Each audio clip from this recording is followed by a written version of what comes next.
Sözüm sizədir, Cənubi Azərbaycanlılar. Bəzi adamlar elə fikirləşir ki, güya biz İranın bir hissəsiyik. Amma bu tamam səhvdir.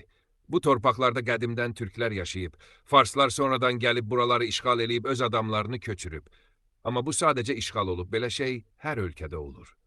Əsas odur, xalq türklüyü saxlayıb, farslığı qəbul eləməyib.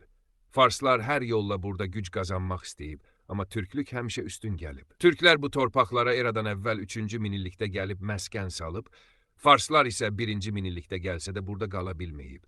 O vaxt bu torpaqlarda bir neçə xalq yaşayıb, amma onların çoxu türklərə yaxın olub. Farslar isə həmişə işğalçı kimi tanınıb. Sonra bu torpaqlarda Manna, Albaniya, Atropatena, Şirvanşahlar, Rəvadilər, Eldənizlər, Qaraqoyunlular, Ağqoyunlular və Səfəvilər kimi dövlətlər qurulub. Şah İsmail həm Uzun Həsənin nəvəsi idi, həm də Azərbaycan türkçəsində şeirlər yazırdı. Fars olsaydı bunu eləməzdi. Yəni bu dövlətlərin hamısını türklər qurub. Sonra əfşarlar, xanlıqlar, qacarlar dövrü gəlib. Hamısı da türk dövlətləri idi. İndiki Azərbaycan da onların davamıdır.